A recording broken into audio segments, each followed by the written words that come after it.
CMH, your #1 historic sim racing league presents Honor Racing 22.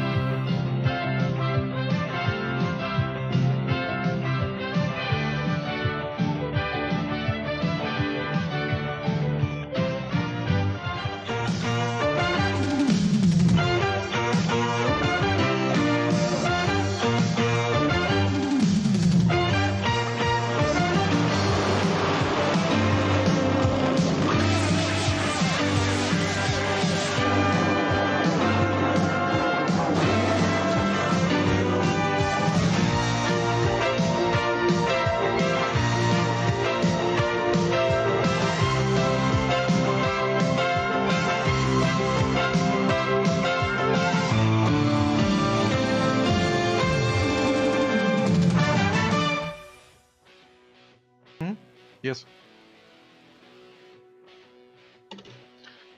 All right.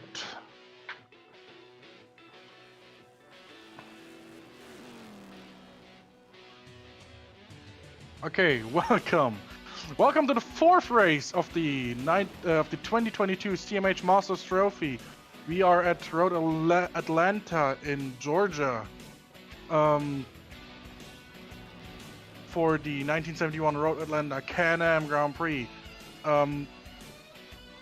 Yes, well, what can I say? These cars, you can hear them on your screen, in your stream. These things are already crazy. I mean, let's have a look at Christian Dauga, who is currently going down the back straight in his car. Look at the speed these things are going. My name is Pascal Mikkel, and I will be accompanying you through this event tonight. I will also be driving, so this is going to be an interesting mix and match of thingies. Qualifying is over, almost. We have 20 seconds left. And currently at the front of the field, if we can go to the first top 3 drivers, I think they're in the pits at the moment. So on pole position currently sits Liam Dolan. He is in the number 5 factory entered McLaren M8F, so it's not a surprise that he's on pole position. That car is quite literally overpowered. And so yeah, he's on pole position currently, and the qualifying session has just ended. The checkered flag is out. He did a 108.404. In second place is Giovanni Centorame. He's in the number 8 McLaren M8D.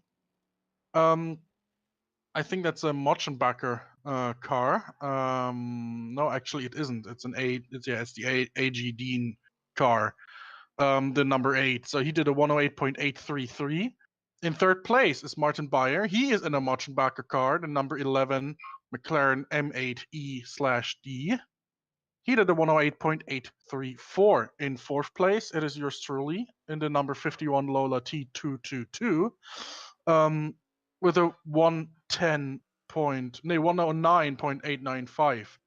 Then behind we have a debutant at CMH, that's Ronan Griffin in the number 3 McLaren, I think that's an M8C. So that's a very quick lap from him, considering that car is not the newest model. Behind him sits Lorenzo Turi, who signed up literally 10 minutes before qualifying, as he usually does, in the Porsche 917-10. And you would tell me, well, look, the Porsche 917 is a sports car, race at Le Mans. Yes, if you look at it, it's an open-topped version of the Porsche 917, and CanAm Racing was built is running around Group 7 rules, FIA Group 7, and FIA Group 7 rules basically say, look, it has to have 4 wheels, it has to have a door, and it can't have a roof. Everything else is fair game. So Porsche went to Audi and said, look, can we work together and build our 917 into a Can-Am car? That's what they did. It eventually became the 917-30, and we all know how that went. Anyway, that's Lorenzo Turi, 110.5 for him. Behind him, we saw earlier, was Christian Dauga. He is and that's a Lola T160, I think. No, it's also a T222. Sorry, the number 88. He did a 110.932. Then we've got Matthew Sibagnoni in the number 50. And look, your eyes aren't deceiving you. That's a Ferrari.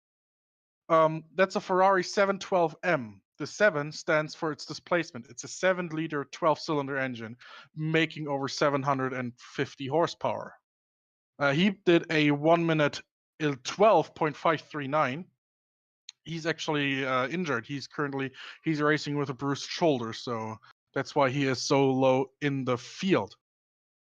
So yes, that's Matthew Sabagnoni. Behind him sits another debutant, and that is Anthony Byrne from Ireland in the number 29 McLaren M8C as well, or M8B. Actually, it's an M8C because it has a rear wing. I'm sorry. Yeah, he did a 114.116. In 10th place sits Anderson Bernardino from Brazil. He is in a McLaren M8B. That's the number 23. He did a 114.813.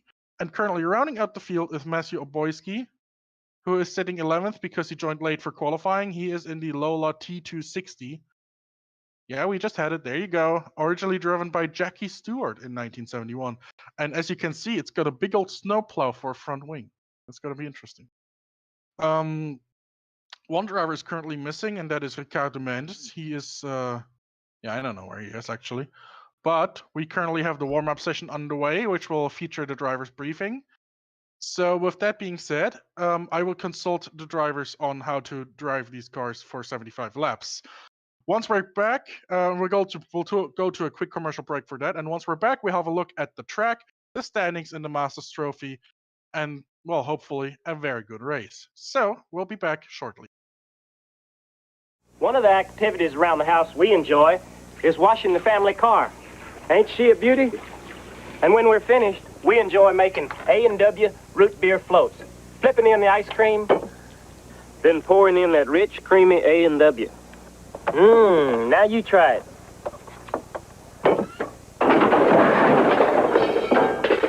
Darn, only had 20 payments left. Make yourself an A&W root beer float.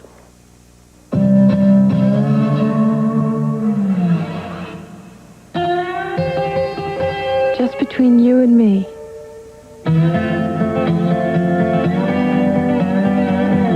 This is one of nature's best kept beauty secrets.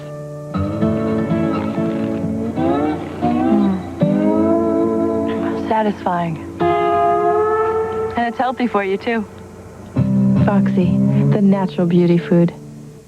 Not since the days when Grandma was a bathing beauty has there been such a table-clearing phenomenon. The Friday Night Fun Club on ABC has everybody hungry for Perfect Strangers, Full House, and Mr. Belvedere. It's Yummy and tummy. and all you have to do is watch. Plus, this week, the new treat, Philby. All right. No pushy salesman will call. No physical required. It's all free on ABC. One look and you're hooked. Join the Friday Night Fun Club this week. Saint-Tropez, France, Gstaad, Switzerland, Bali, Indonesia. You can search the world over and find nothing as luxurious as a big, thick Klondike ice cream sandwich. A veritable feast of elegant vanilla ice cream surrounded by a lavish cookie made with fabulous chocolate. Of course it's rich. And because it's Klondike, it's famous. No one puts chocolate and ice cream together like Klondike. Take it from Robin Leach. When it comes to bagging garbage, there's a best way Hefty, and a second best way. A best way to close, a best way to lift, a best way to carry away. Hefty, Why settle for second best? Mr. Bobby McFerrin. For Ocean Spray. So tangy. So crisp. Taste refreshing Ocean Spray Cran Raspberry. It's music to your mouth. Oh, grapefruit juice? No, Ocean Spray Pink Grapefruit Juice Cocktail. It's not what you think. It's not bitter. Sweeter. It's all yours. Ocean Spray Pink. What's a meal I hate to miss? Kibbles and bits and bits and bits. Variety I can't resist. Kibbles and bits and bits and bits. Crunchy, chewy, I insist. Kibbles and bits and bits and bits. My dog food goes like this. Kibbles and bits and bits and bits. Crunchy, Chewy. all in. Chow down. And try kibbles and bits and gravy bits. And puppy kibbles and bits, too. Are the funniest shows on ABC this fall?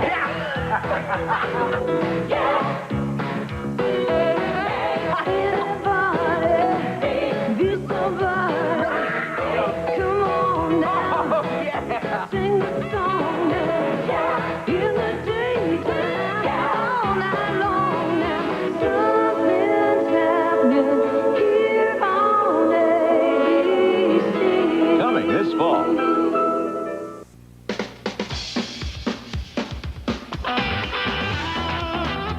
Bo knows baseball.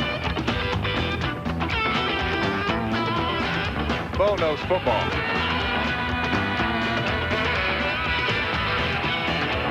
Bo knows basketball, too. Bo knows tennis? Bo knows running.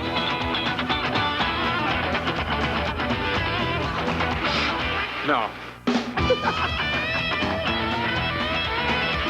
Bo knows cycling. Bo knows weights.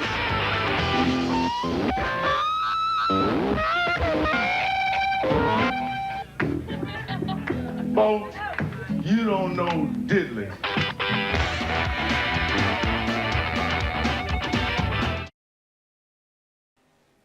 All right, welcome back. Welcome back to Road Atlanta for the 1971 CanAm Road Atlanta Grand Prix. I see we have a little typo on the graphic, but that doesn't matter. Let's have a quick look around the track for this race. Road Atlanta is a 2.5-mile circuit located in Brazelton, Georgia. That's in America. That's in the American South. Well, you could almost call it a southeast. It's got 12 turns. You can see them right there. The running direction is clockwise, so the first corner will be that right-hander that you see on the top of your screen, which we can watch Liam Dolan in the background going through as we speak. The race distance will be 75 laps after a flying start behind the Porsche 914 pace car. The race length will therefore be about 189 miles, and top speeds are expected to be around 200 miles per hour or 320 kilometers an hour in the slipstream. Honestly, realistically, the only car to be able to really achieve that is the one we're watching right now, the number 5 of Liam Dolan. Now, let's have a quick look at the Masters Trophy standings before we go, because this is actually really close. Well, the quest for the cup in the 2022 Masters Trophy is that after 3 races, it's myself leading with 52 points ahead of Martin Bayer, who is starting 3rd today. 45 points for him. Now we've got a few drivers that aren't taking part in the race today. Unfortunately, we got Joe Gillett from Great Britain at 33 points and Luka Zadel of Slovenia with 27 points. Lorenzo Turi, having won the 1978 South African Grand Prix, we did a few months ago, dominantly, is sitting on 25 points in 5th place. He's looking to get valuable points today. Colombia's Juan Guerrero is sitting at 18 points in 6th place, tied with Petri Poskipate from Finland, Filippo Marazzi of Italy, and Magyar János of Macedonia. 10th in the standings is Christian Dauga from France on 17 points. He's taking part today, so he will probably be getting valuable points as well.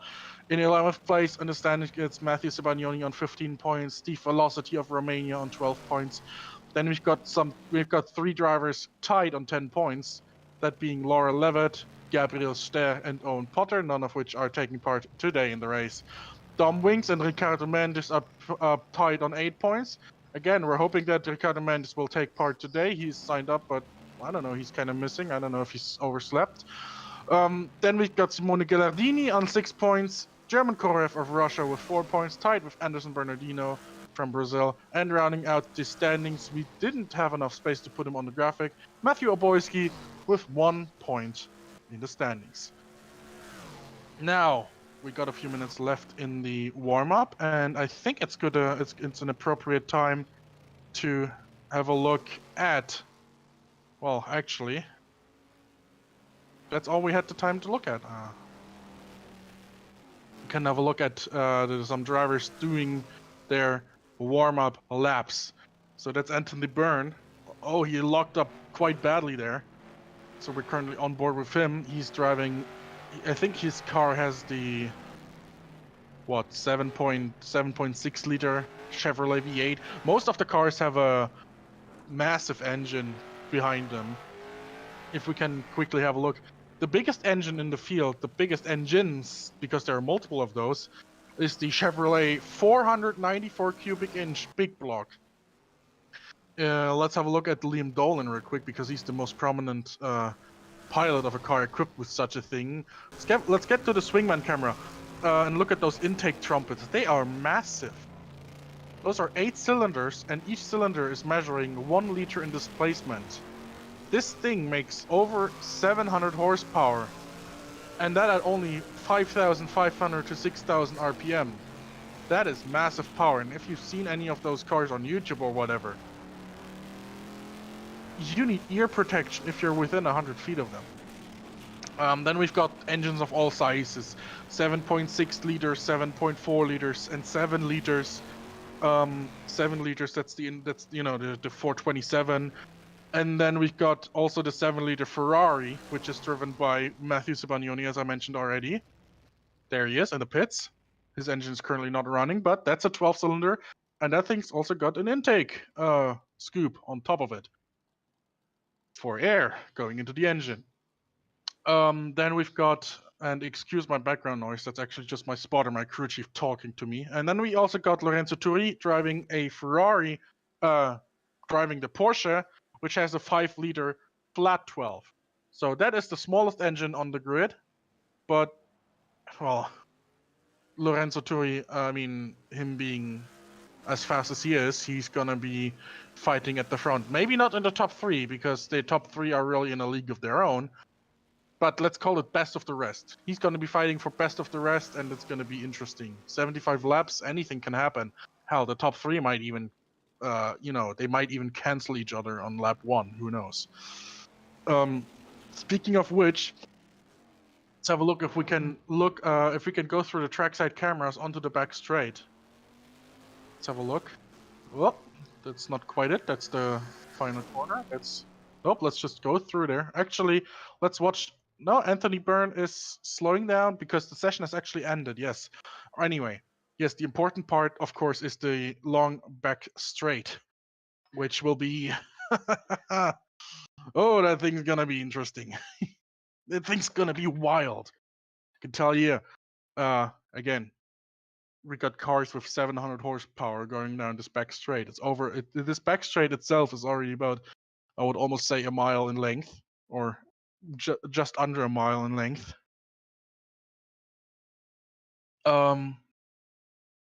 And yeah, there's again. I wanted to have a look if we can quickly, just very quickly, go through the cameras onto the back straight, because there's one part that is really, really tricky, and that is a little hump, because the back straight is not quite. No, we're not there yet. We're not there yet. We're not there yet. There you go. That little. It looks very steep, and it also is. And you need to really, really just close your eyes and go through the wall with your head, because these cars get very light on top of that crest. It's basically Radion, but at 200 miles an hour, which doesn't sound too menacing nowadays, but you know what I'm talking about. We're gonna see some cars fly off the road at that very point, and that can end up very ugly. So with that being said, I suppose this is it now. No going back. That's true words have never been spoken. 11 cars out of a total of 27 that entered this race in 1971, actually. I don't know. I'm kind of disappointed. We had a great starting field in the 2003 Indy Japan 300 a month ago, and we're now in the race session. Well, this is it. The first engines are being fired up. And the pits are open in about 5 seconds. Pits are now open.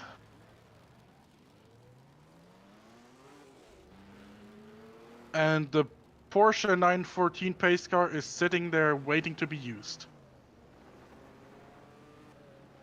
The cars are going out on track. There's Lorenzo Turi.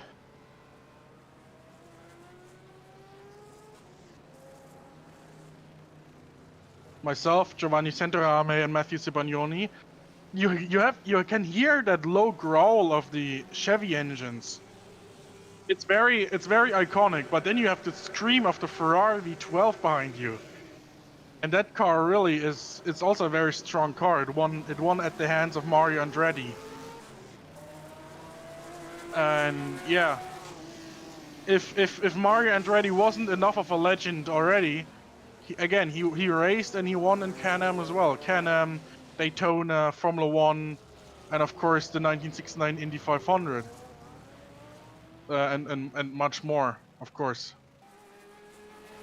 Now anyway, you got 3 minutes and 50 seconds left until the pits are closed.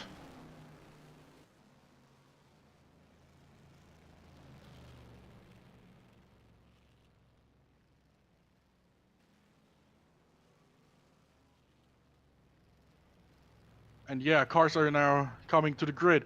The important thing is people can run more than one recon lap. Of course, you don't have to instantly go to the you don't instantly have to go to the grid.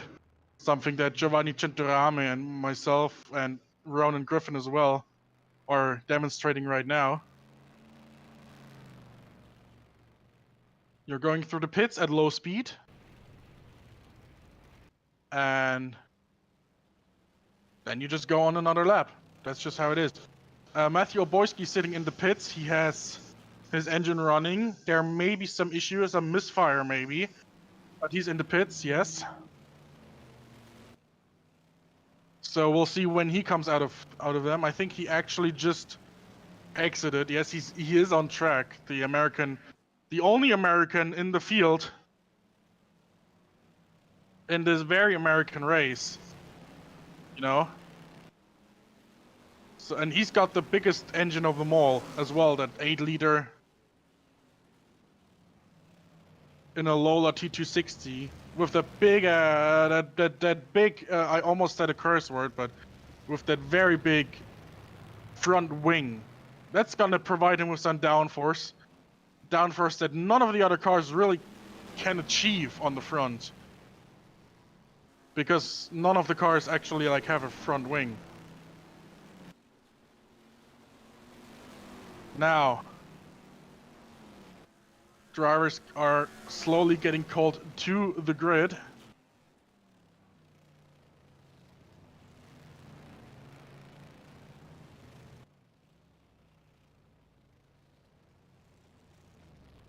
Let's see how this goes. Liam Dolan is going to the grid. Oh, Matthew Oboyski has just spun behind me. Yes, he just found the ugly side of that crest on the final turn. Let's see how this goes. Matthew Oboyski is going through the pits once more. And I kind of misjudged my parking here. Anthony Byrne is also still in the pits.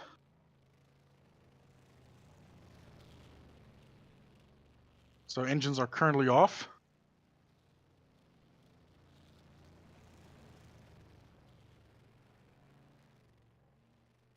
Drivers called to the grid, and that's Anthony Byrne leaving the pits now.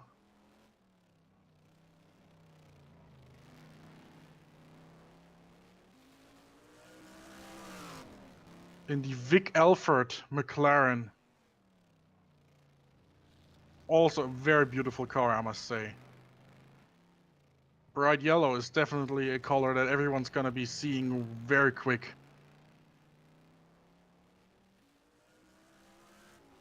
So let's see.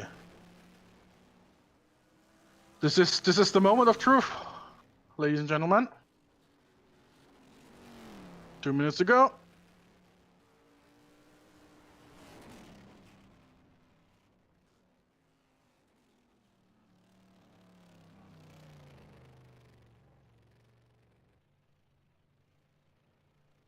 It's Matthew Oborski now joining the grid.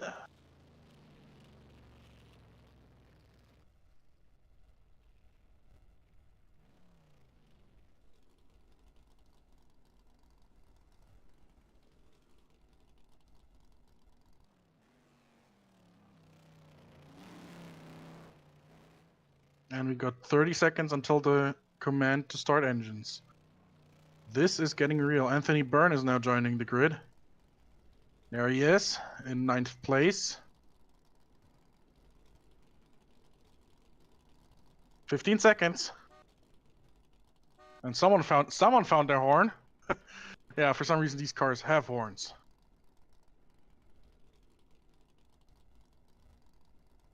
And now, the most famous words in motorsport.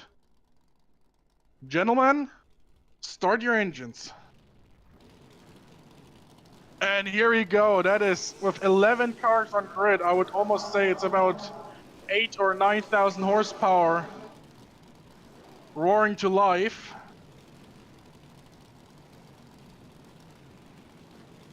"30 seconds to go.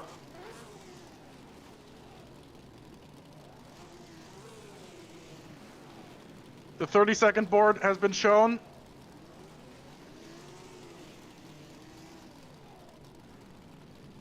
Engines are being warmed up. Absolutely amazing. I can hear a Porsche or a Ferrari very much exploring its higher rev range now.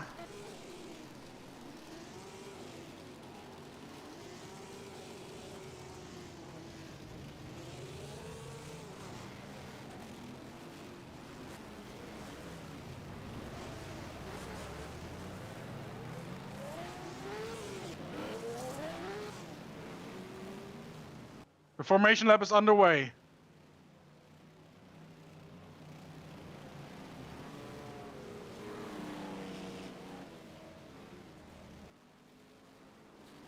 Let's go through the grid one more time before it's time to unleash these beasts. Pole position, Liam Dolan in the McLaren M8F, the papaya orange car. Second place, Giovanni Centorame in the other McLaren. Third place, Martin Bayer in another very modern McLaren M8E. Fourth place, myself in a Lola T222. Fifth place, Ronan Griffin. Sixth place, it's Lorenzo Turi. Seventh, Christian Dauger. Eighth, Matthew Sivagnoni. Ninth, Anthony Byrne. 10th, Anderson Bernardino. And rounding out the field in 11th place, it's American Matthew Oborski. We're still ahead of the double right, which I actually don't know the name of, but, well, going in now. We're getting onto the back straight now. The pace car will peel off into the pits at the end of this lap, and the start will be given. And, well, we'll see how this goes. These things have a ton of torque at a low range. Let's hope there's going to be no crashes and constant speed. Ladies and gentlemen, watching on YouTube, I am beyond mortified. This is going to be amazing, an amazing race. And I hope you'll enjoy it watching on YouTube, live or in post. Once this race gets underway, I will mute myself and only speak briefly when important things happen, as I'll be concentrating on racing. So enjoy the sounds, enjoy the noise, enjoy the racing action for 75 laps at the 1971 Road Atlanta CanAm Grand Prix here on CMH Sports. Getting towards the final corner slowly. Again at 80 kilometers an hour, 50 miles per hour. The pace car, the Porsche 914 in bright yellow, will peel off soon. There it goes. It's getting into the pits. Into the pits. Watch the flag, man. Watch the flag, man.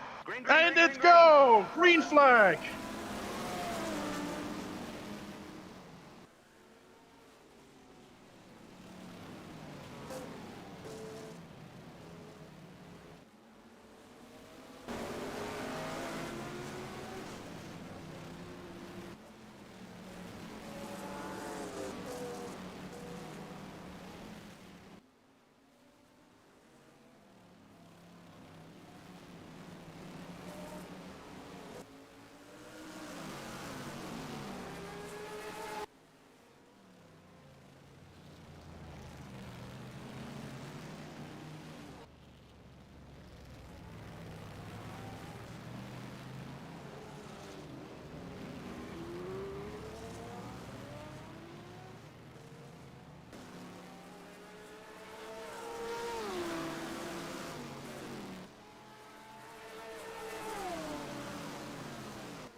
All right, we're now on lap 2 of this Road Atlanta CanAm Grand Prix, and it's Liam Dolan in the lead.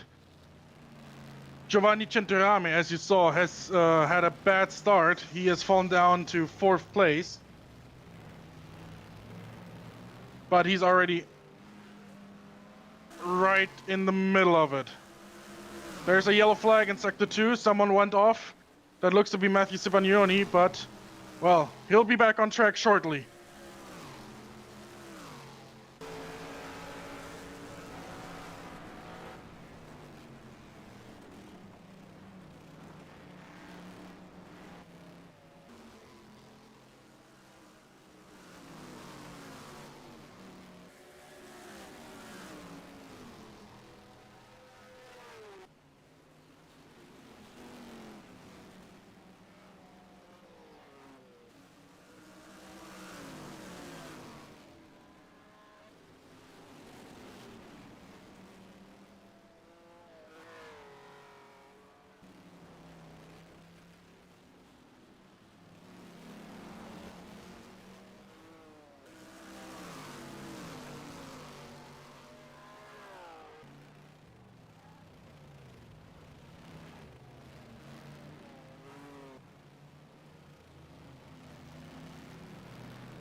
And Matthew Cibagnoni is now in the pits.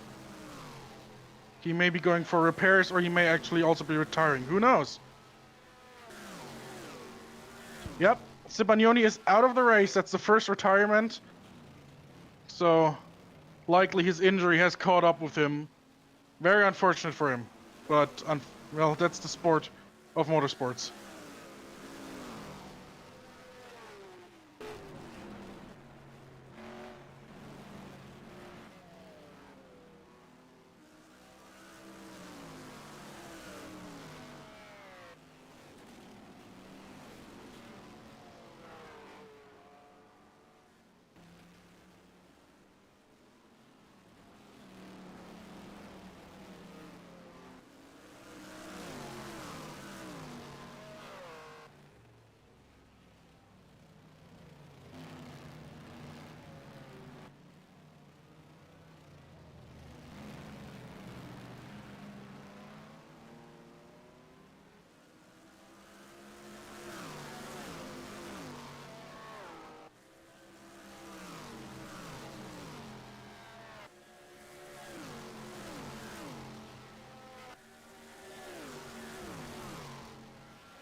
Well, we're 6 laps into the race, and it looks like Liam Dolan has a significant lead, almost 7 seconds.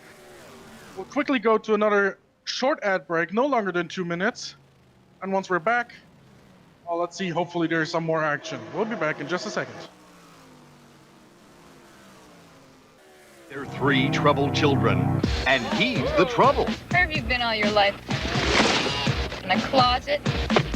John Candy is Uncle Buck from John Hughes, rated PG. Starts Wednesday at a theater near you. You can play it by the book. Literature. What is Brave New World? Who is Eggerly Masters? Play it by ear. What is Stop in the Name of Love? Who is Weird Al Yankovic? Or make a power play. You're the new Jeopardy champion. But to win, you've got to play it. Jeopardy! Tonight at 7 here on Channel 7.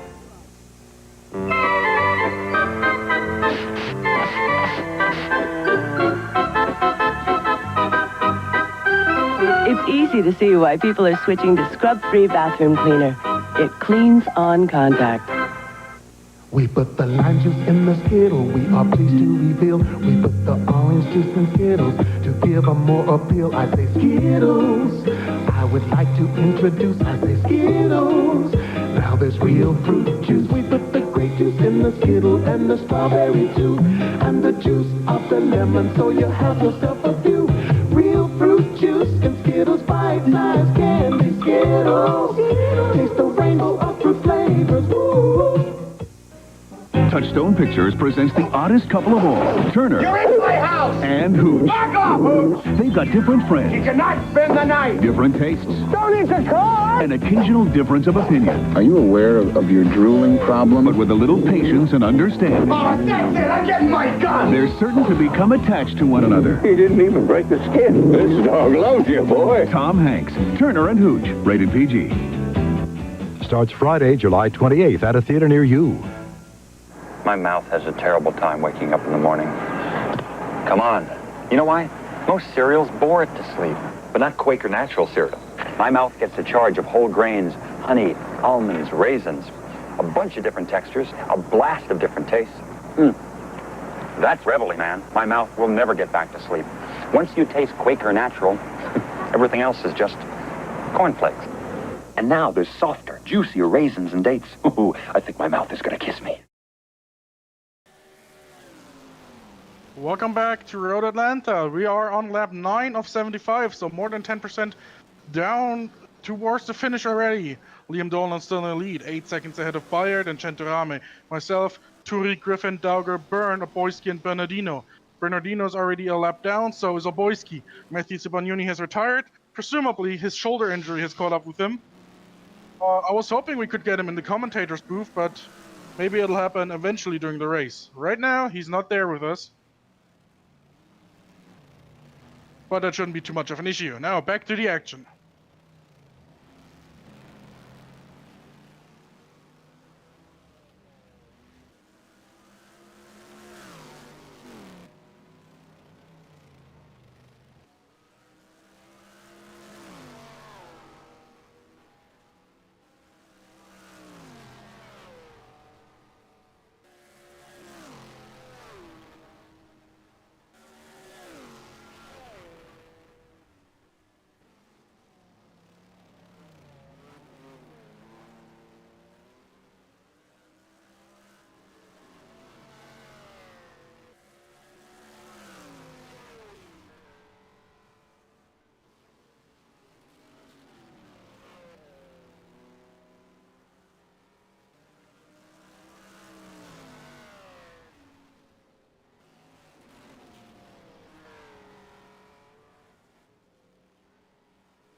Oh, and that's Lorenzo Turi very much spinning out of control at the final corner.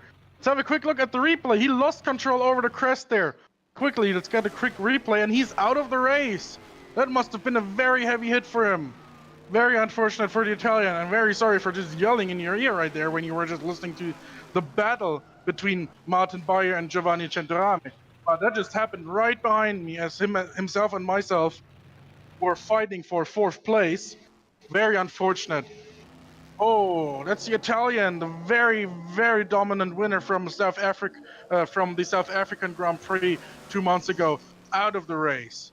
10th place, but unfortunately no points for him as he hasn't completed half distance. Speaking of the distance, we are now on lap 15, entering lap 16 of 75. That means only 60 laps to go. I'm saying only. Yes, back to the lead battle as Liam Dolan just put the fastest lap of the race at the 109.9. He is doing laps, well, he's doing laps that are as fast as my qualifying was. So hats off to him.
Looks very much like Dolan is really putting the hammer down. 3 laps in a row now, he set the fastest lap of the race.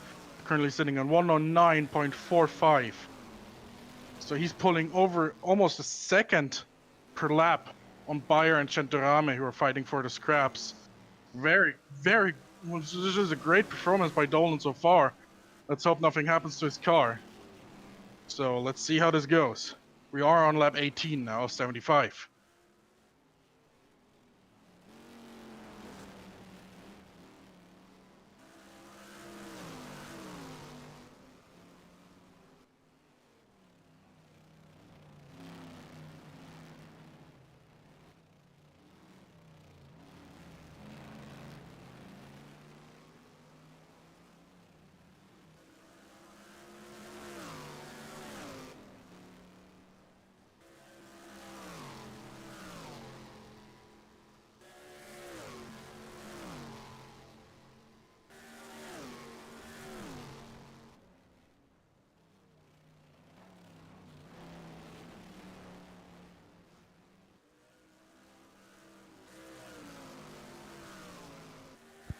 By the way, if you wish to follow live telemetry of this race and all cars that are taking part, I advise you to go to classicmotorsporthub.liveracers.com and click on the server that is running.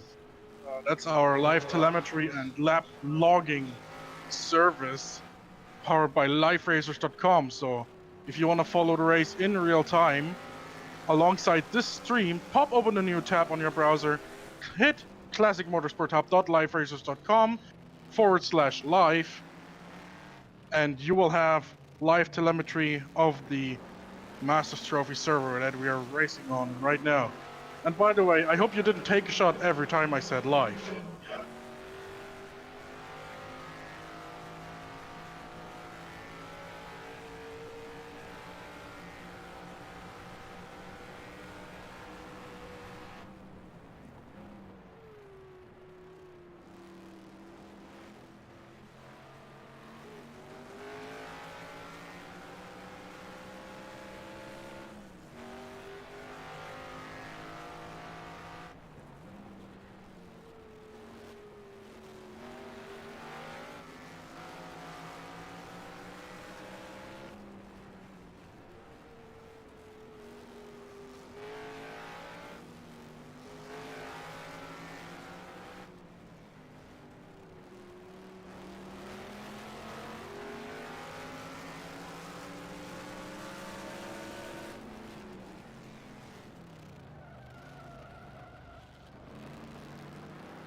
And as we watch still the battle between Centurame and Bayer, Anthony Byrne has now gone into the pits.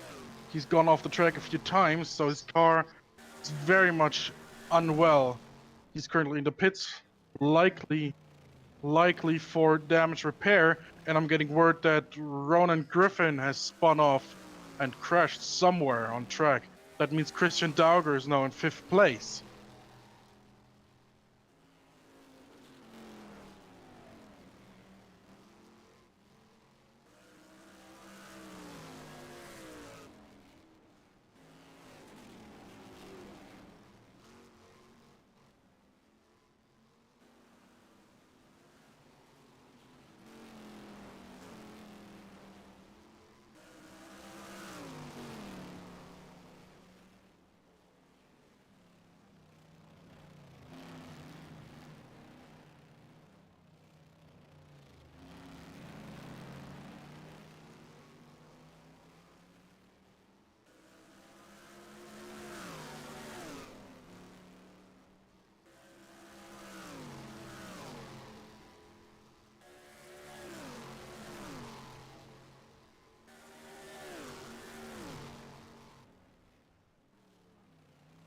And besides the battle for 2nd place, as I mentioned earlier, it's Ronan Griffin fighting Christian Dauger for 5th place. The two of them are only 2 seconds apart, so it's very interesting to watch that. And Anderson Bernardino has just retired from the race.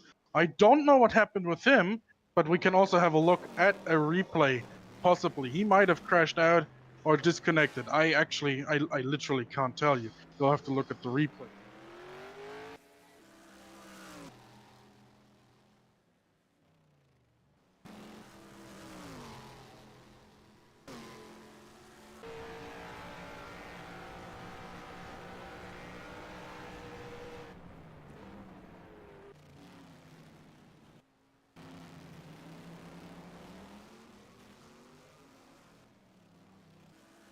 And Anthony Byrne is now back on track. His pit stop is now finished.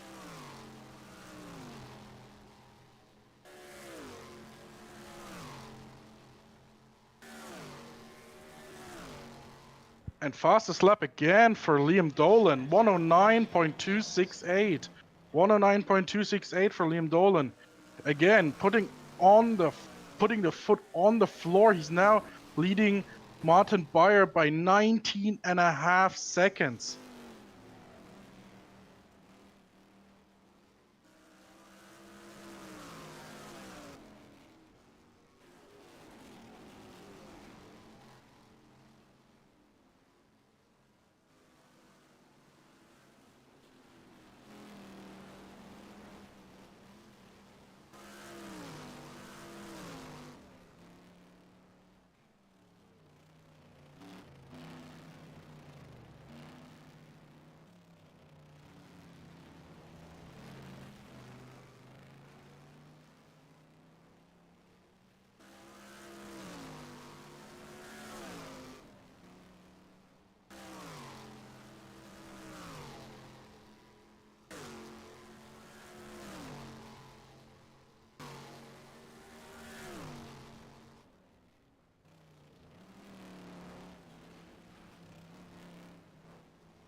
So the gaps now have somewhat stabilized.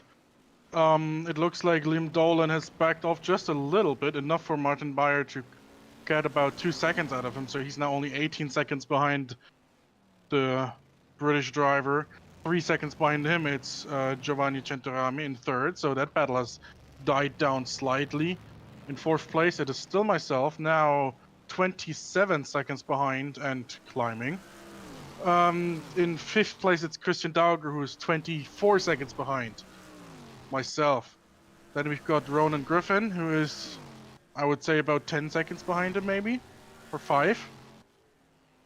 And then Matthew Oboyski is 2 laps behind Griffin. Anthony Byrne is a lap behind Oboyski. Cars that are currently out of the race are Anderson Bernardino, Lorenzo Turi, who crashed out, and Matthew Sibagnoni, who presumably also either crashed out or just couldn't drive anymore physically.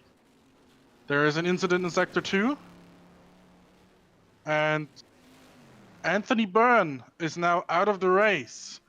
I wonder what happened there with him. Well, as usual, the replay will show us what happened with him. So now we've got 7 cars running, and we are only on lap 28.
And we've got Matthew Oboyski in the pits. The 7th placed Lola driver is now in the pits. He is now 5 laps behind the leader, Liam Dolan.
It looks like Martin Bayer may have made a mistake. He's just fallen behind Giovanni Centorame. He had a 5-second lead over him. That lead has diminished very quickly. I'm not sure what happened. I just saw it on my map and on my screen. Bayer is slow. He's now 6 seconds behind Centorame. He may have an issue. He may very much have an issue. Yes, and he's going slowly. He has signaled, or he's being signaled by his crew to pit. Martin Bayer in 3rd place, currently the 2nd place driver in the Masters Trophy standings, is going to the pits for damage repair. He may have a puncture, may have hit the wall or something like that. Let's see how this goes. Centorame is now crossing the line. Bayer. He is now in the pits. This is huge development for this race.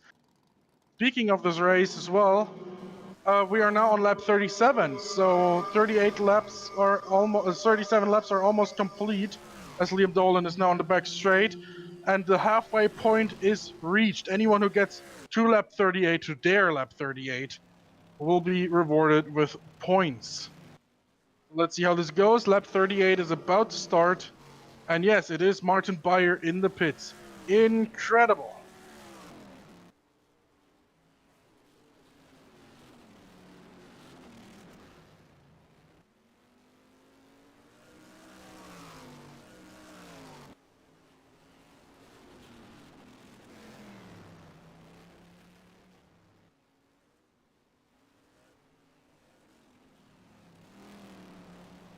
And seeing how Liam Dolan is right behind me, I can see him in my mirror.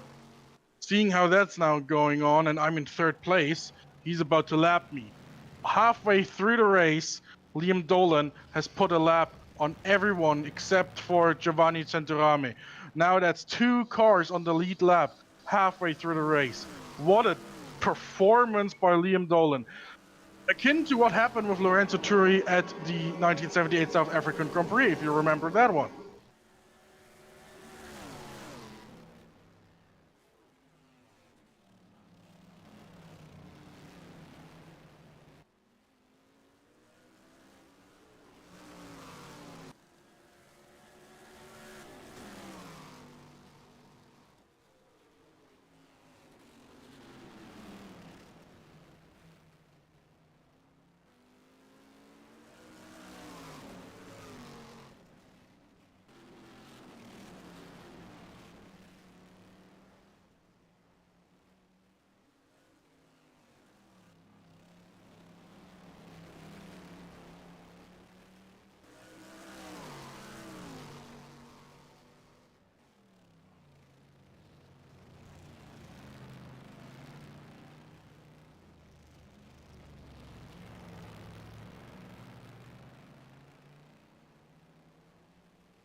Bayer is now back on track. He is in sixth place, 3 laps down almost.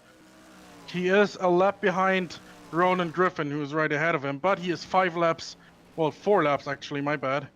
About 4 or 5 laps in front of Matthew Oboyski, who is currently rounding out the field.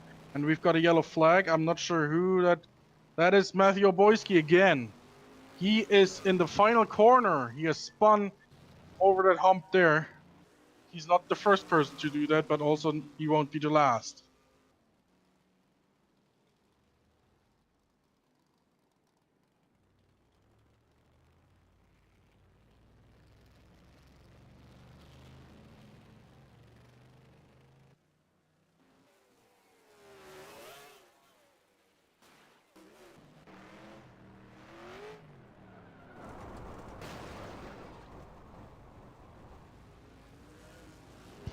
And now, being halfway through the race, we'll go quickly for another short ad break, no longer than 2 minutes, as the one before. And then we'll have a look at what's coming up in the future at Classic Motorsport Top. So stay tuned. From Walt Disney Pictures, Peter Pan is back. Here we go! Back in the adventure of a lifetime. Back to battle the notorious, uproarious Captain Hook. Come down, boy. This is your last chance.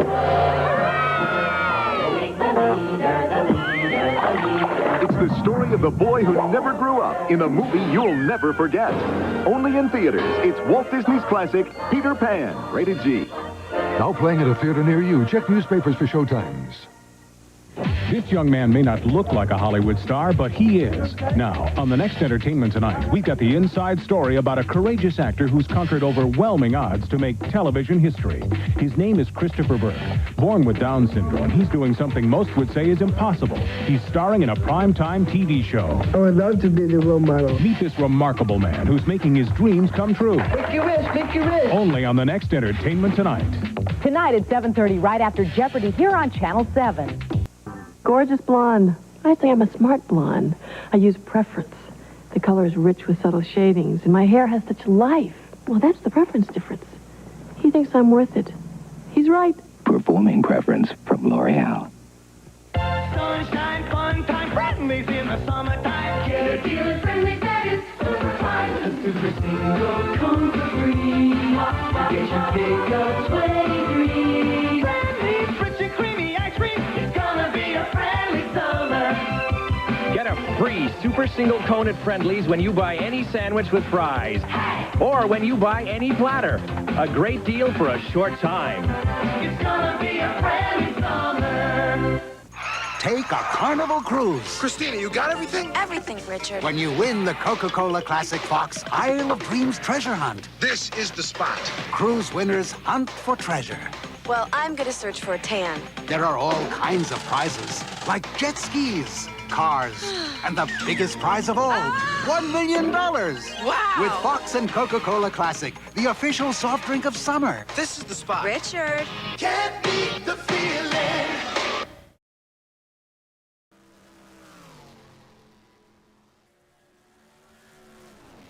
And welcome back to Road Atlanta. We got a huge development right now, but let's get to that in a bit. Next up, coming up on Classic Motorsport Hub next Sunday, round 3 of the 1977 DRM Championship using the Grand Touring Group 5 mod. I'm pretty sure you've heard of it. It's the Nürburgring Eifelrennen. 7 laps around the Green Hell, as there are still some these are Group 5 cars, and there are some cars in Division 1 still available, and quite a lot in Division 2. So please come join us on the CMH forum at classicmotorsporthub.boards.net. Now, with that being said, let's look at the next one. That will be the 7th round of the 1971 Trans Am Championship, which happens, I think, a week or 2 after that. I actually can't look at the screen right now because I'm driving. But yeah, that's about that.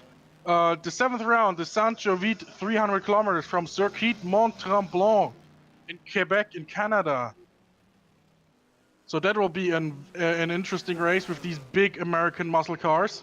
Their engines aren't quite as big as the CanAm cars that we currently drive today, but they're all about 5 liters in displacement, so they still produce quite a lot of power.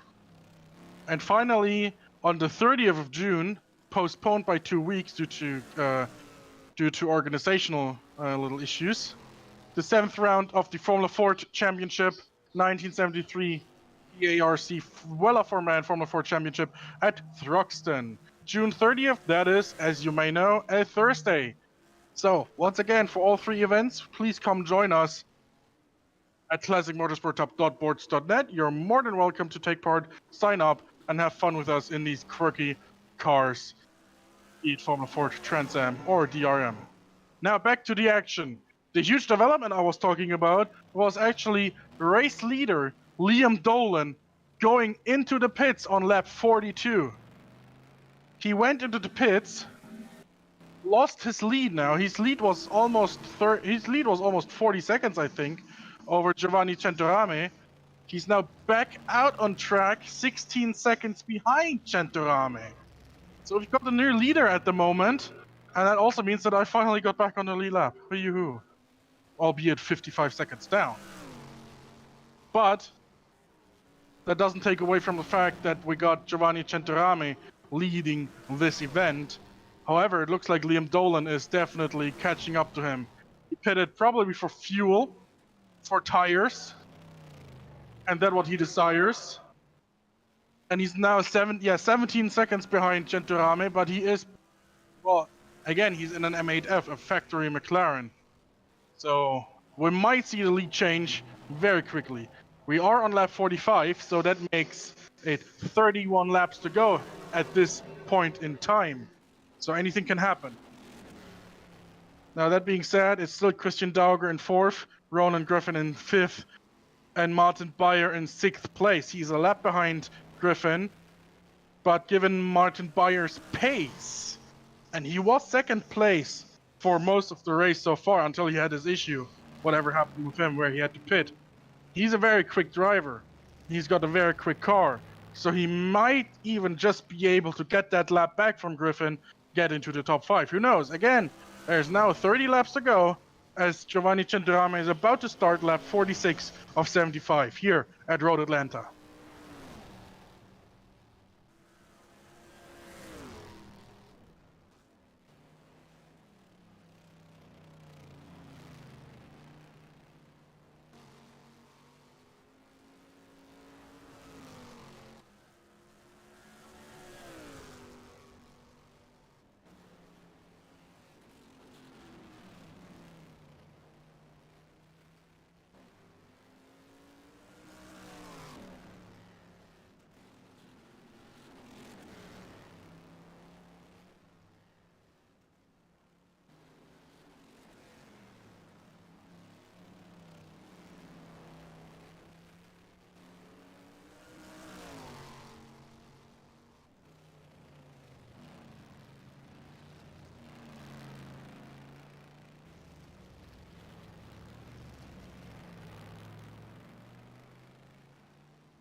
And it looks like Centorame has made a mistake somewhere because Liam Dolan has already cut the gap in half.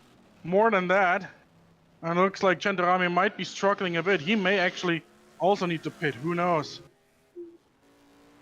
So the gap now is 8 seconds between the two leaders. This is a battle very much looking to build up. It's gonna get interesting.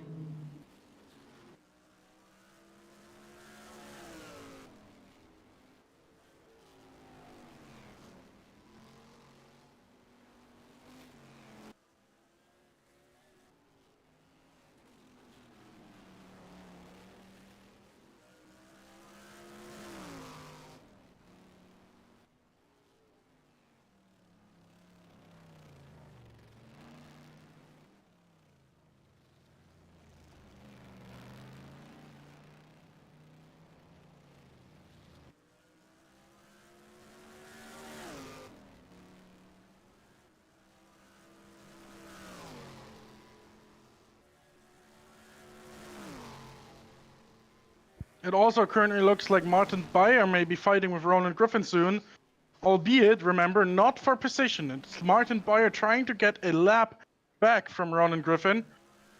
And it looks very much like that's about to happen. They are very close on track.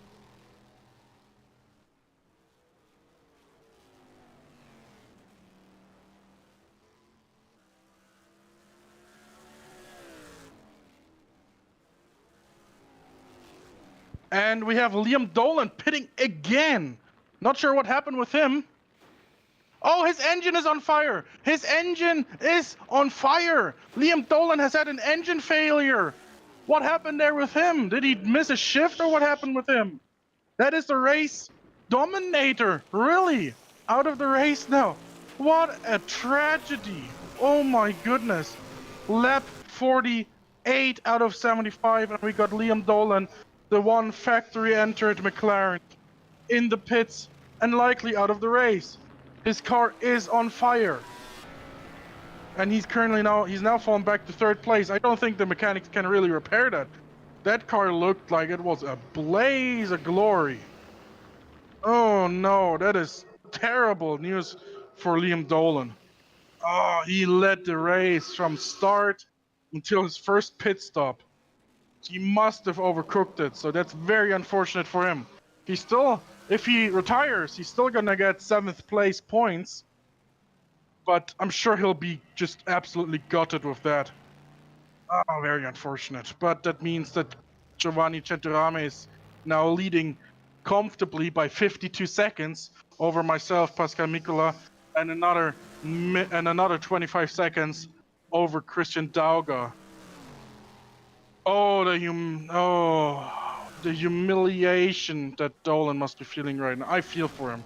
I really do. Maybe we can get him into the booth post-race.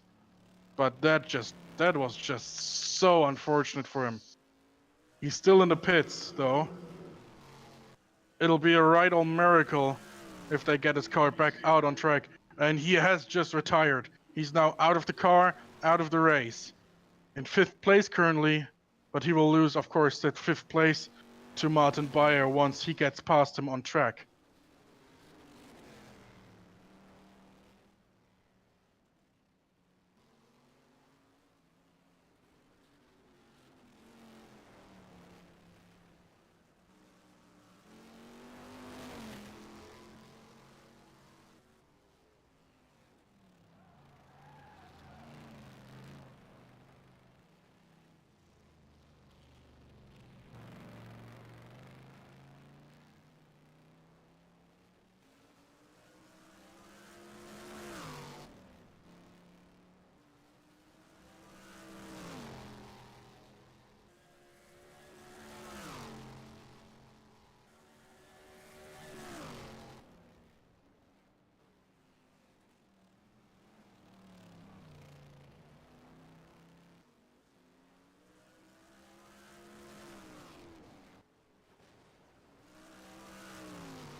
So we are now at the 3/4, I think, 3/4 mark?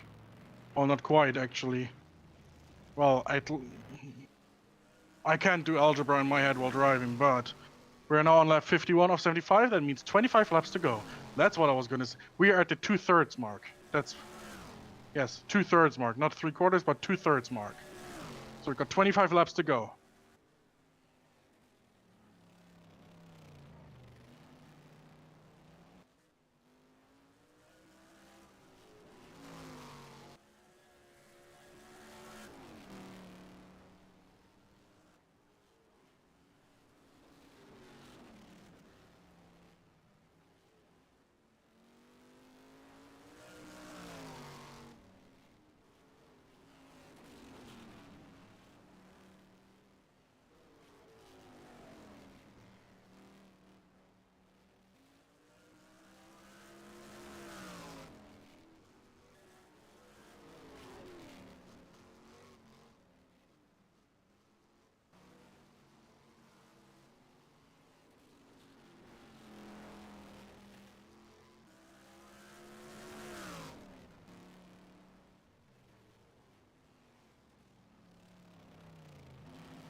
And by the way, in case you have missed it, Martin Beyer did get past Ronan Griffin. I actually missed it. I just noticed it. He is now on the same lap as Griffin, with now 23 laps to go. There is a chance that he's gonna get it done. And I think that was Giovanni Centorami just having a bit of an off. But yes, there is the chance that Ronan Griffin might lose 4th place to Martin Beyer. Who knows? The pace difference is between the two is measured in seconds per lap. But whether it's enough, well, we got 23 laps to go. To catch up by 1 lap means that Beyer would need to catch Griffin by about 2.5 to 3 seconds per lap. And Matthew Oboyski has just retired. Oboyski's now out of the race, and he is still scored in 7th place. So he did not get past Liam Dolan on the track. That means Dolan will be scored in 6th place, and will also get 6th place points, more importantly.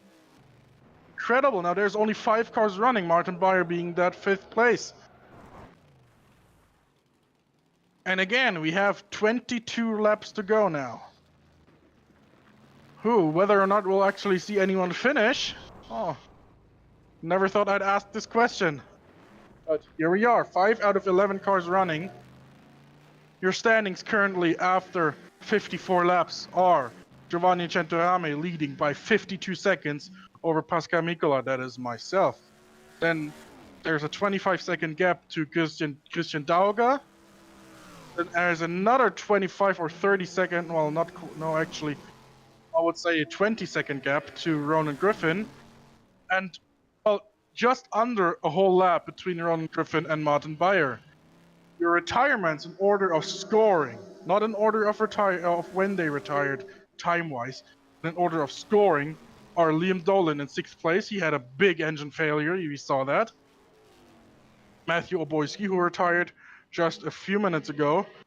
Anthony Byrne, who also retired. Then we had Anderson Bernardino, who had retired. Lorenzo Turi, who crashed out right behind me I would say some 30 laps ago. And lap 1 claimed its first victim with Matthew Sebagnoni, who wasn't that fit to drive in the first place, according to himself even. So now lap 55. And again, Centorami technically is the only car is on his lap.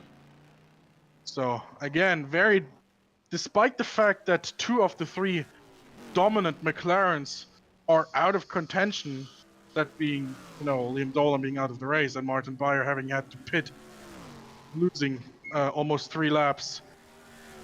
It's still a very dominant performance by the only McLaren that hasn't had any real issues, that being the Italian Giovanni Centorami. So that's very interesting.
And right in front of me, it's Giovanni Centorame, who just spun. Again, he is now at the entrance of the long back straight, and he spun on exit. Very unfortunate for him.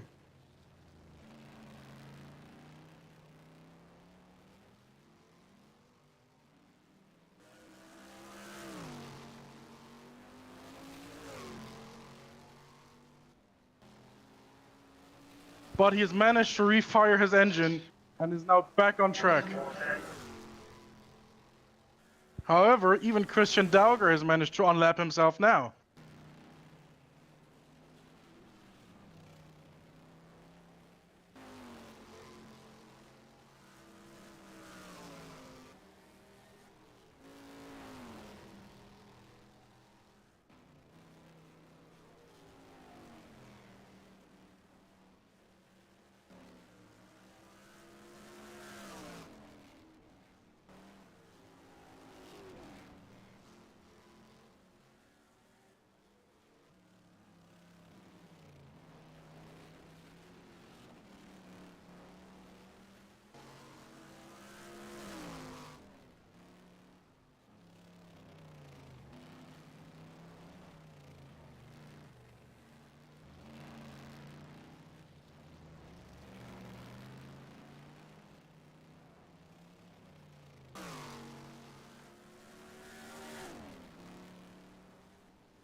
Meanwhile, in the battle for 4th place, yes, I just got told Martin Bayer just did a 109.4. Man is flying around the circuit. I was just going to mention his battle with, his long distance battle with Ronan Griffin. He is 0.7 laps behind him now. I would say that's about, I would guesstimate that's about 40 seconds. With only 15 laps to go now, he might not have enough time. He needs to catch up to Griffin by 3 seconds a lap or more to get past him. And if you're gonna say, but yeah, he definitely has the will to get past Griffin. We'll see if by the time the checkered flag drops, let's see if he is still behind or if he has actually managed to get past.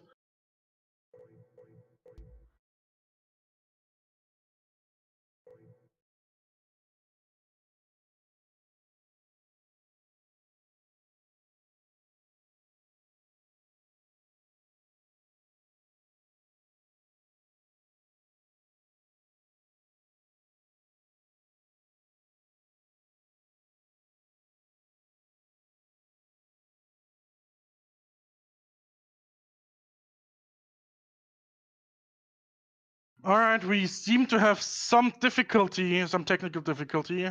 Looks like our director lost connection to the server. That being said, he also can't get back in because the session is closed, and for some reason, it won't even accept spectators. Don't ask me.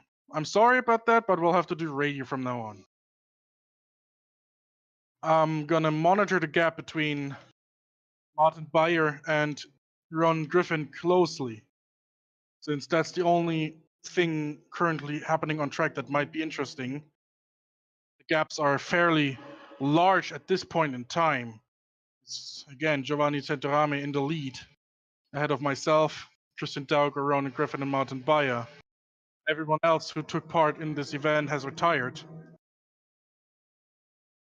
And again, especially now since we don't have any video feed, I implore you to go to classicmotorsporthub.liveracers.net to watch the race somewhat from a data point of view with telemetry and the live map and all the bells and whistles so that you don't have to look at this poster the whole time. So pop open a new tab, enter classicmotorsporthub.liveracers.com, hit the live tab there, get to the CMH MT R4 server, and just watch the fun happen.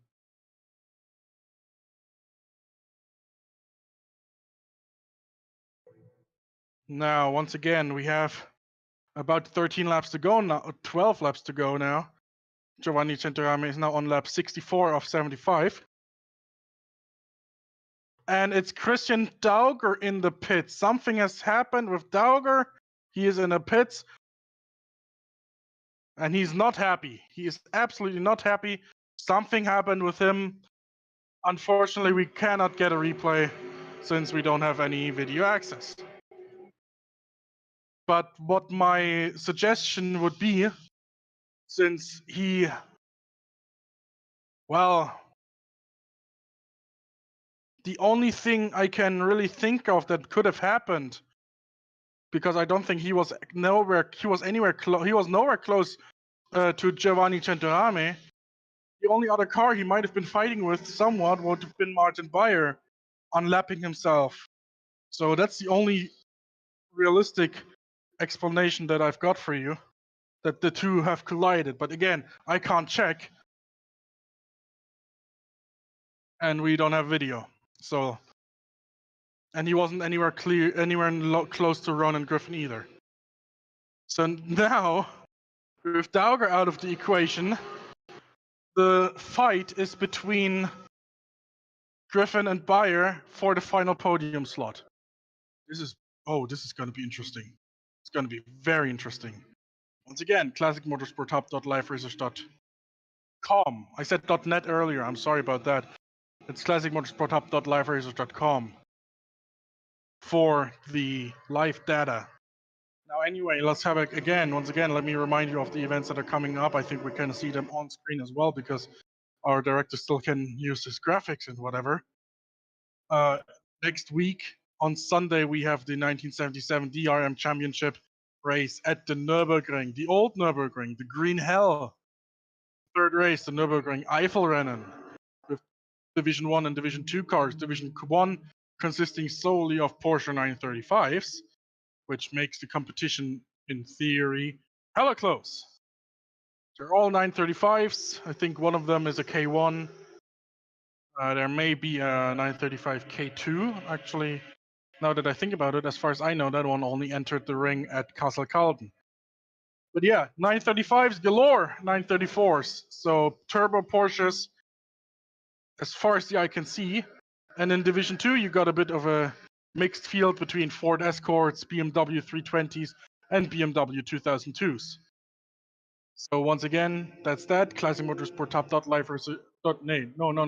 Classic Motorsport Top.boards.net. There you go. That's the forum address where you can sign up to those. Next up, the Trans Am 1971 Trans Am Championship at Mont Tremblant in Quebec in Canada, the Saint-Jovite 300 kilometer. So we got cars like the AMC Javelin, Pontiac Firebird, Chevrolet Camaro, stuff like that. Cars like that are available to drive, and you can drive them, or even the Plymouth Barracuda, whatever you want. So that happens, I think, a week or two behind. Again, I can't see the exact date on screen because I'm driving, but you can see it on your screen. I think it's June 26th, actually, now that I think about it. So it'll be the week after the Nürburgring Eifelrennen. And then the Thursday after that is round 7 of the Formula Ford 1973 Championship, right at Thruxton. The second time this year we go to Thruxton. It won't be the last time either. Formula Ford cars are spec engine, 100 horsepower, open wheel cars. The only differences will be in the chassis. And even those differences are, marginal. So once again, if any of that sounds interesting, or all three of them, wink wink, nudge nudge, come sign up at classicmotorsporthub.boards.net. Now, that little read out of the way. Uh-oh. I'm spinning. Okay, I'm back on track. That is now Giovanni Centorame coming to lap Christian Dauger, putting him 4 laps down. And I'm not sure what happened. We had Christian Dauger is now... Did Dauger... Oh, Dauger got disqualified. What happened there with him? I'm not sure what happened there with Christian Dauger. He might have gotten... How the heck does he get disqualified? I'm gonna have to ask him after the race because don't know how that happened. But yeah, Christian Dauger is out of the race. So what happened there? Anyway, yeah, now there's only 4 cars left on track. That being Centorame, who's leading, myself, who's second, Griffin, who's third, and Bayer, who's fourth. There's less than 10 laps to go, by the way.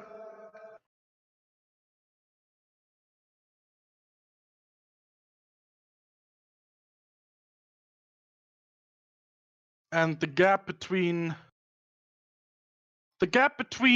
Griffin and Bayer is less than half a lap. I think Griffin may not be right up to speed, but Bayer sure is, and he is pushing hard. There's 7 laps to go now.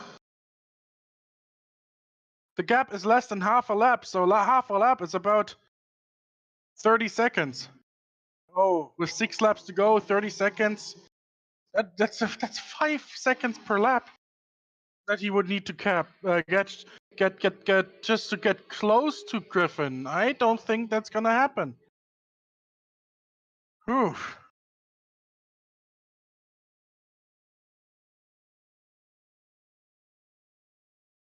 That being said, I think Centorame can, he can really cruise home now. He's got absolutely no competition. His only competition, well, had to pit for damage or retired through engine failure. And wow, I mean, this race really started as an exciting.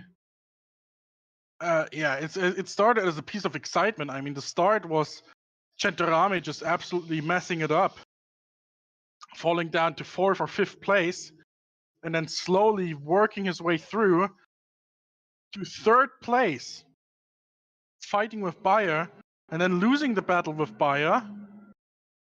Bayer actually pulled up a gap of up to it was 6 or 7 seconds to Centorame, and then Bayer went off, got damaged, and had to go for repairs.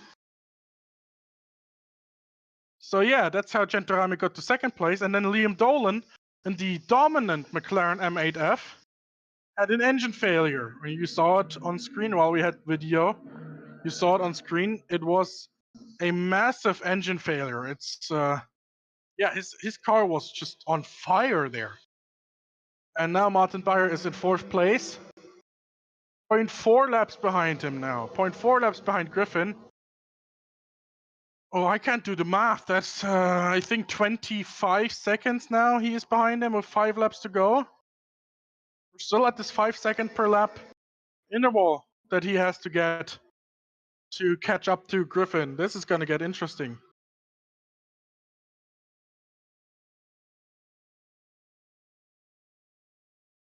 Bayer is still now 2 laps behind Centorame, so looks like Centorame actually got past Bayer and no, actually didn't. No, I'm sorry. That was my bad. Bayer has instead of Centorame getting past Bayer, it's Bayer who is caught up to Centorame, and he might just unlap himself from the race leader. He is right on his tail there. Well, almost right on his tail. There's about, I would say, 3 seconds now between the two of them.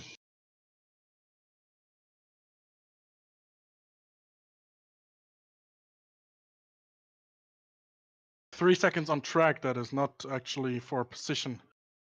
So that's 2.04 laps, 2.05 now between Bayer and Centorame. And Centorame is now putting the foot down. I said already he can back off. He's got nothing to lose. I know he's got everything to lose, but nothing to gain. And Centorame just did a 109.5, so he is really putting the foot down, but it doesn't look like it's really doing anything. Though I'm not sure. There's now only point. Oh, let's see.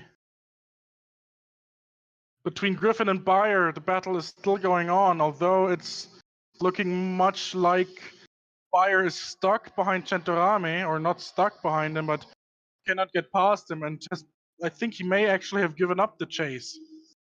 And if that's the case, then the finishing positions are already basically set in stone, unless something happens right at the end. Which, if that happened, that would be quite a well, how would you call it? Cliffhanger, not a cliff. Well, it will be an upset of epic proportions. Bayer just did a 109.4. I'm told he's now back on the rear bumper of Centorame. And now let me tell you one thing. I have backed off quite a bit by about 4 seconds a lap now, because it's just the race is almost over and I don't want to crash. Meanwhile, Ronan Griffin has caught up to a gap of about 20 seconds to myself now, which, you know, I'm pretty safe since there's only 3 laps to go. But, you know, I thought I'd mention it anyway. So it looks now, again, exactly 0.4 laps between Bayer and Griffin. He's not going to catch him now with 3 laps to go. With 25-second gap, that's respectfully an impossibility. So now the task for all cars running still is just to get to the finish line. 2 laps to go now. So it's Centorame and Bayer now on their penultimate laps respectively.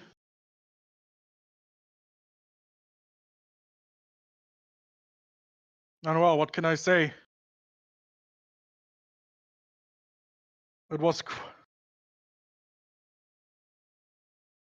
Now the gap between Griffin and myself was just told to me is 14 seconds. With 2 laps to go. Again, I'm all but safe. But it looks very much like Ronan Griffin, who has his CMH debut, as far as I can remember, at this very race, is, well, he's also still pushing, so that explains why the Bayer can't really catch up to him.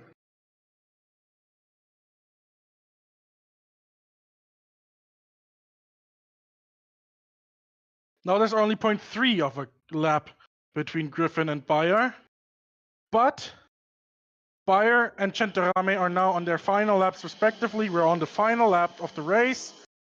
Giovanni Centorame looking also dominant, still doing his 109s. Ooh, what can I say? This man really knows how to handle one of these Can-Am cars. So does Bayer, so does Liam Dolan. Unfortunately for the 2 other drivers, bad luck has struck them down.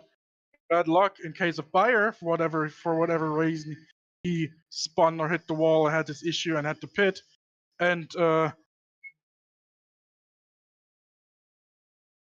very, very weird, strange, and heartbreaking case of, well, Chevrolet unreliability for Liam Dolan, who, while chasing Centorame, after leading the race by almost a whole lap, remind you, his engine failed him in a spectacular way. That being said, Centorame and Bayer, line astern, are now in the final corner, crossing the line, and Giovanni Centorame wins the 1971 Can-Am Road Atlanta Grand Prix. Martin Bayer has been waved off in 4th place. Now the only 2 cars left on track are myself, Pascal Mikola, and Ronan Griffin. I am currently on the back straight, going down up the gears into 4th, up to 300 kilometers an hour. Ronan Griffin is now going through the double right onto the back straight. I'm now entering the kink on the final bit of the track, downhill through the final corner. And there's the checkered flag. 2nd place And Ronan Griffin, now coming through the kink, very slowly, very calmly. Just don't bin it now. Not when you're 300 feet before the finish line. Here he comes. Third place for Ronan Griffin. Congratulations to him as well on his CMH debut. Very well done. So we got Giovanni Centorame, Pascal Mikola, Roland Griffin, and Martin Beyer classified finishers. Classified non-finishers are Liam Dolan, Matthew Oboisky, and Anthony Byrne. Maybe Anderson Bernardino, but I need to check for his lap count. Non-classified drivers are maybe Anderson Bernardino. Once again, I'm putting in both categories, but definitely Lorenzo Turi and Matthew Sebagnoni. And a very questionable and weird DNQ for Christian Dauger. Not sure what happened to him, but that will definitely be investigated by the CMH admins post-race.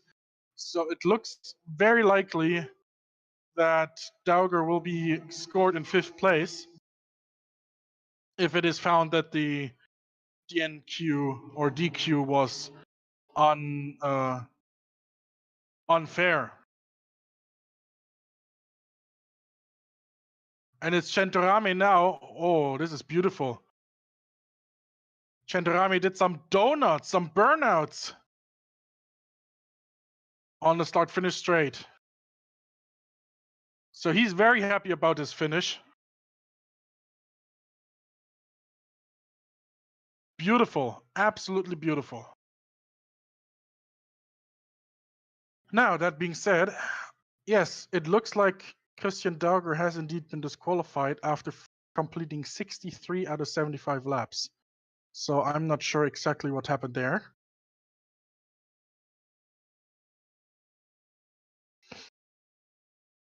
Let's see if anything of interest happened there.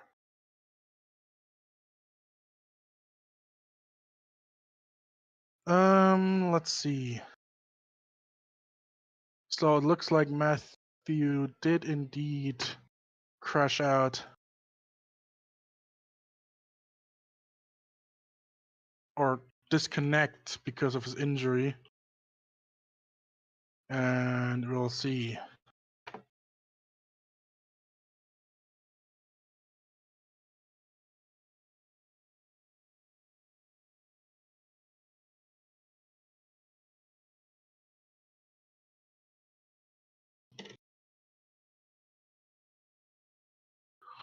Okay, so I need a rest. Hold on. I need a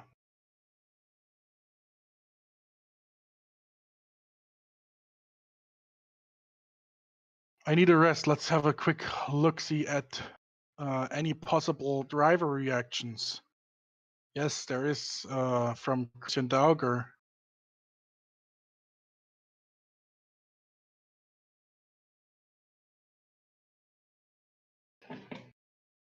Christian Dauger says he got a stop-and-go penalty.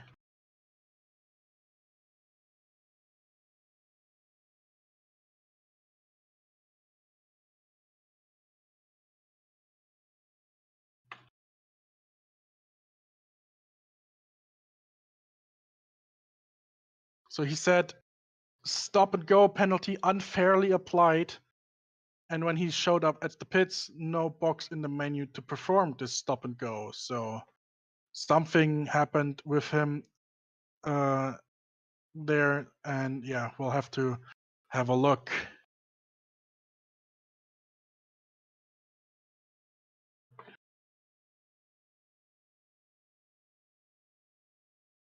And it looks like so Anderson Bernardino lost connection.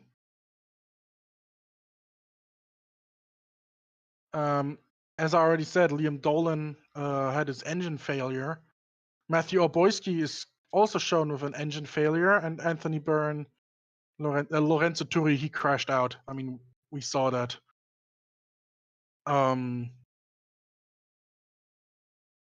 Yeah, so.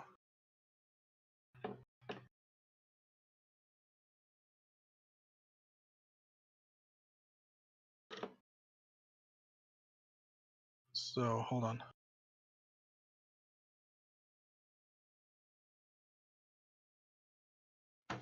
There you go.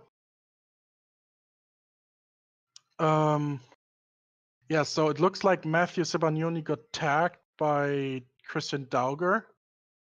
And apparently there are reports that the pit menu or the pits didn't work or exist. I don't know. When I got into the pits, my pit crew guy was right there. I am not sure.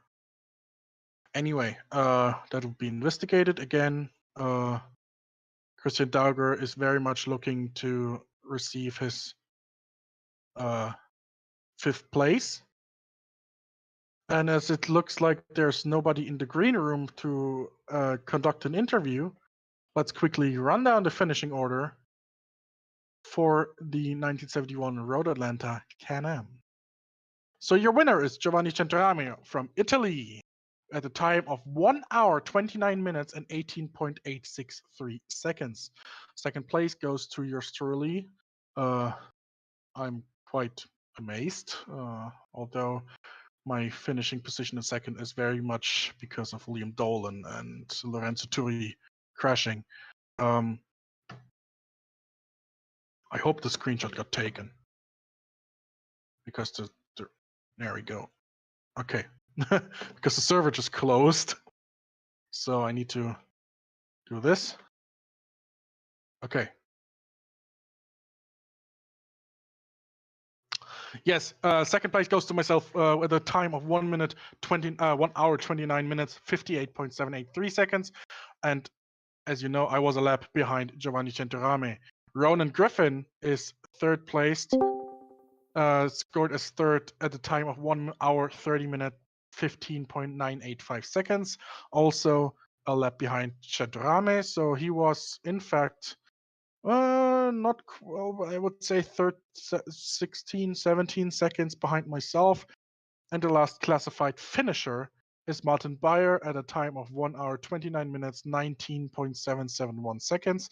So on track, he finished only a second behind Centorame, but unfortunately 2 laps down. And I mentioned earlier, he could have caught Griffin, but unfortunately there just wasn't enough time. It's now, yes, it is now basically confirmed that Liam Dolan has had an engine failure. Matthew Oboyski had an engine failure. Anthony Byrne it just says DNF, so no idea what happened with him. Anderson Bernardino lost connection. Lorenzo Turi crashed out. Matthew Sebagnoni crashed out or got crashed out. And Christian Dauger again will be investigated, but his current score is 63 laps completed, but disqualified. Those are the unofficial results, and we have someone in the booth with us right now, and it is none other than the victorious Giovanni Centorame. So, did I just scare him away? Giovanni, I don't know if you can hear me, but you can unmute yourself because you are live on YouTube. First of all, congratulations. That was quite dominant. I don't know if you can, yeah. I don't know if you've got microphone issues, but let's just see if we can figure that one out. Yep, he's trying to figure those out. Yeah, anyway, while he's doing that,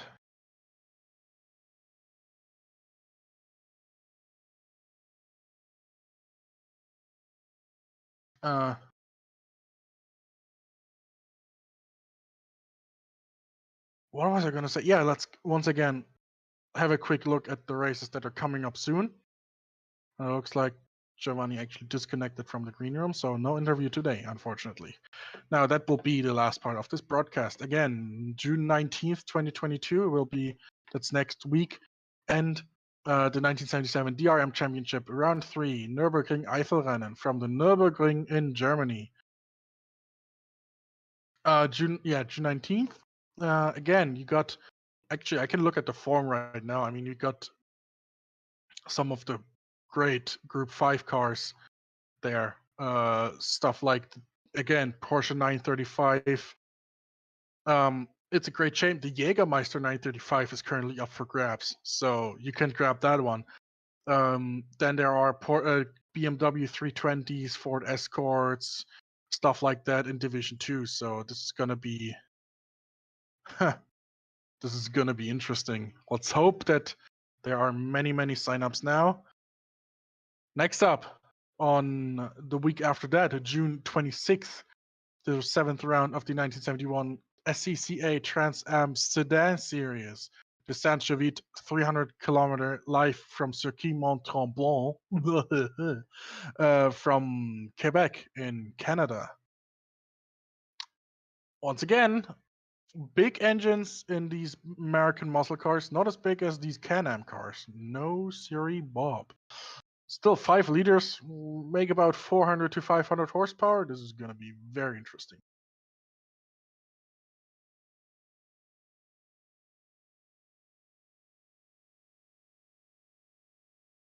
And after that, on June 30th, the 7th round of the 1973 BARC Wellerman Formula Ford Championship at Thruxton, Britain's fastest track, apparently. Live from Thruxton, yes, on June 30th. And again, there are over 40 cars in that entry list. So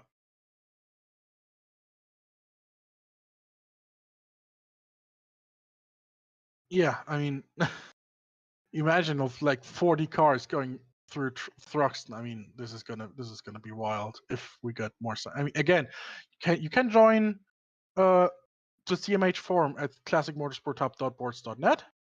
Sign up for an account, and we'll walk you through it. No problemo.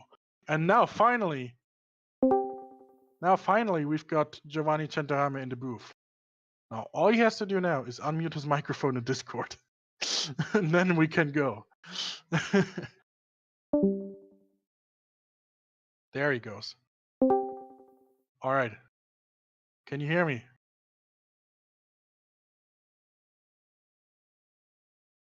I can't hear him. Oh, unfortunate. Okay.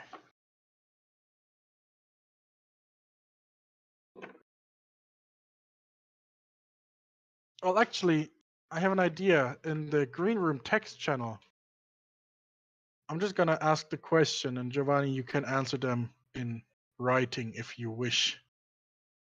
In the green room text channel, you should be able to see that. I'm gonna tag you in there real quick.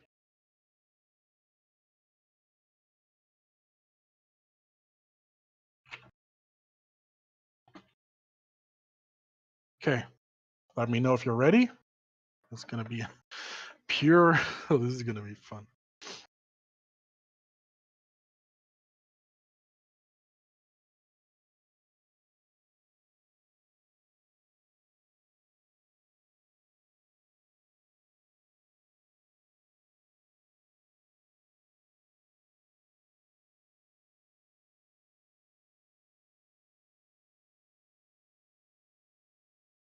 I just fixed the permissions for that channel. I just realized that members weren't allowed to write in there. Now you can. Yeah. Sorry about that. I totally forgot. Last time we used that was like. Okay. Actually, what we can try to do is I'm just gonna pull everyone into.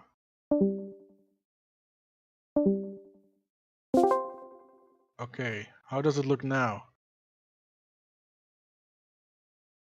Can you hear me, Giovanni?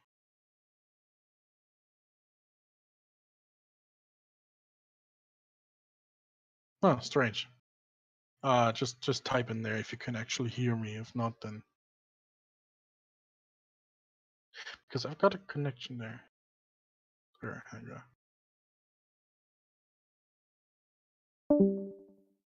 Oh, very unfortunate. Okay. Okay, he's back. Okay.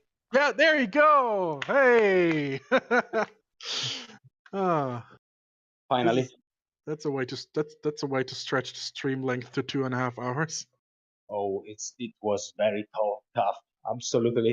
How did it go? I mean, you messed up the start a bit, but you fought back to the front. Like, tell me.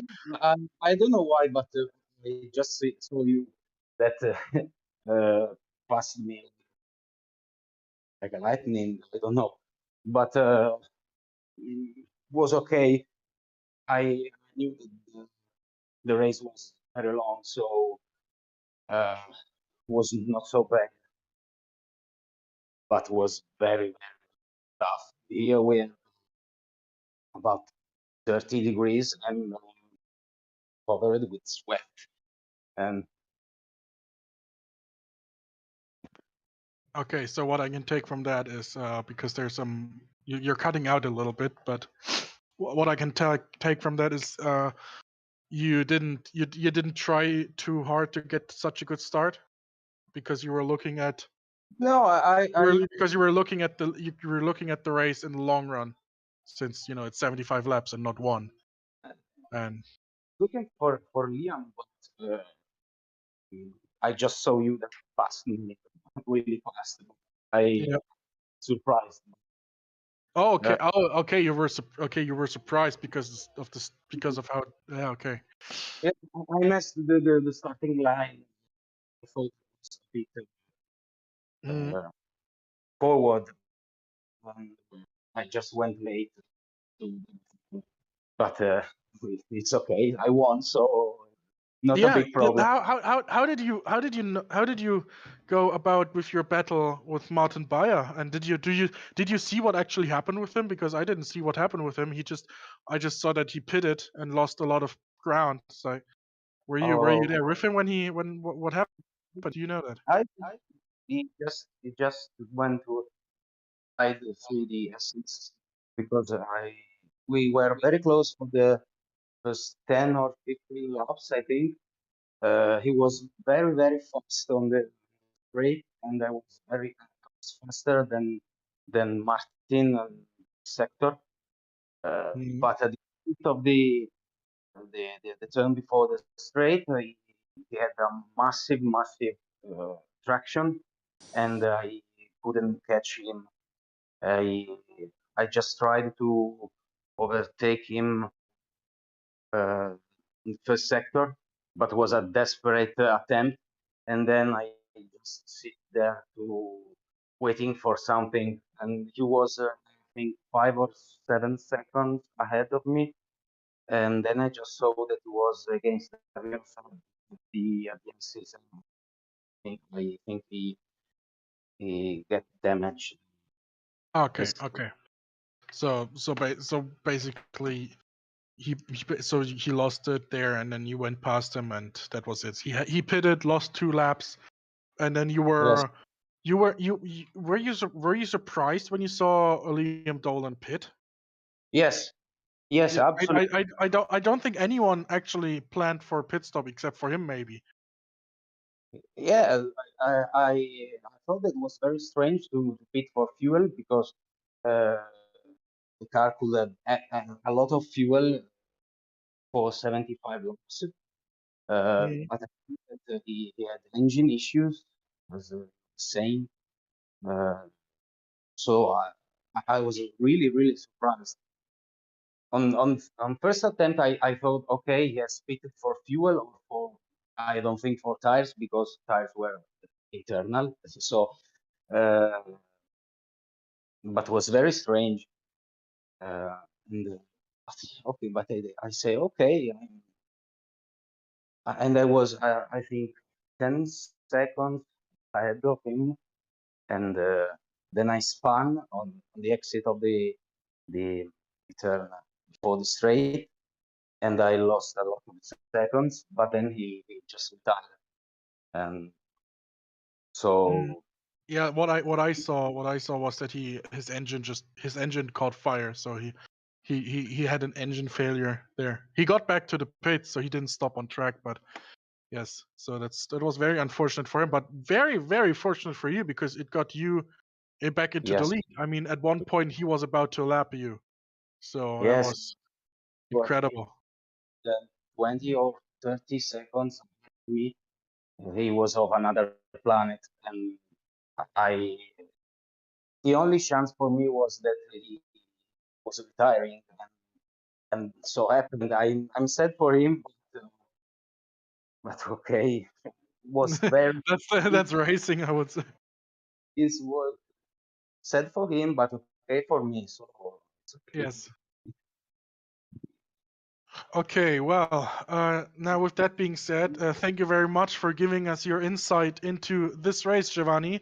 Very well deserved win. I mean, that was incredible driving from you, incredible also driving from, well, the top three McLarens. Well, you basically you had the best luck of the three of them, so it was you that won. So congratulations, that's 25 points in the Masters Trophy. Very well deserved. Yeah, with that being said, thank you very much to everyone on YouTube who got this far with watching. This is the end of the fourth round of the 2022 CMH Masters Trophy. Thank you very much. This is Pascal Mikola for Evgeny Sidorenko and Giovanni Centorame, and everyone who drove in this race. Signing off. So long. See you next week at the Nürburgring.